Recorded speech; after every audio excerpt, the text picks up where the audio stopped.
User consumption of this material by AI is expressly forbidden. Let's get started. For security controls, when we look at them in our environment, we need some names here. Now, generally, we organize these controls a whole bunch of different ways. The old terms that you may see are countermeasures and safeguards. Now, just because they use those terms doesn't mean that it has any real effect on us, but realize that those terms have kind of lost their way because we're a little bit more granular at this point. Or you might hear the controls organized by type or by categories or by families. I mean, it all depends on the control system that you're going to use or subsystem. So let's really dig into the control systems. Now, normally in the mind maps, you don't get to see the control section. I save the threats and controls for the people who get the full presentation, but it was so important to this concept for today, I thought I'd bring it in right here. Now, when we talk about control systems that are out there, that's the collections of controls that we have out there, but then there's collections of collections that are out there. And that's where the CFS tools comes in. If you look at this, this is a really cool framework. Don't get into the visualizations because I'll tell you, you just get distracted for hours in it.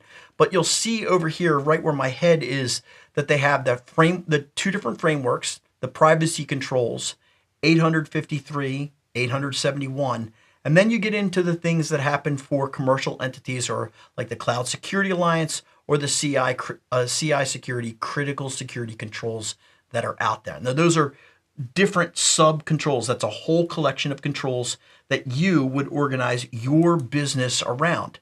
If we drill down into the CI security, they have version 8 and it gives you a list of controls. This used to be called the SANS FBI Top 20, but it's not 20 anymore because it's a lot more than that. So I think they still use the 20 moniker there, but there's probably, I want to say like 100, 200, like 200 controls in there that you have to start deploying in your organization. Or if you're a big cloud organization, you would go to the Cloud Control Matrix, and that's by the Cloud Security Alliance. That's been munged together. There's two separate things. There's the Cloud Control Matrix and the CAIQ. That's the questionnaire or assessment so that you can actually do an audit of your controls externally if you want to. Now, that's not the only control collections that are out there. There are also subsystems of controls that are out there.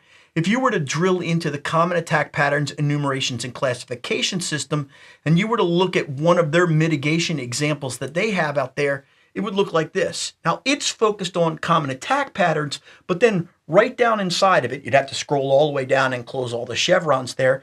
You would get into, here's how you would mitigate this actual attack. Or if you were looking at the common weaknesses in enumeration, which is kind of looks close, but no, this is more about development side of things. They have potential mitigations here for particular failures that happen. Now, this is at the development level. So if you were to look at normally your control for failure on a Microsoft product would be to deploy the patch from Microsoft. If Microsoft were looking at that same failure in that patch, they might drill in here and say, oh, how do we protect against client-side authentication attacks that exist out there? So those are common weaknesses in enumerations and mitigation examples there. But then I said controls, and now when we look at this from MITRE ATT&CK, this says mitigations. Is it control? Is it mitigation? Well, they call it different things. For MITRE ATT&CK, they have a list of mitigations that you can deploy based on how you would protect yourself against an adversary. And it's not only mitigations, but they also have what are called detection strategies, which for me, one of the sets of controls is detection mechanisms that you put in place. But this is really specific advice that we would be looking at. So those are the different systems and the different subsystems that exist out there. Generally, what you need, what I need, what we all need is a way to organize the deployment of our controls, how to understand what those controls do, and how to get them into our enterprise. So we've discussed on how to organize them, but in the next section, we're going to talk about how do we deploy them, what business problems we're going to run into, and boy, business is really going to push back on these controls, and how those controls are going to support our long-term operations. So I hope you'll join me for the entire presentation.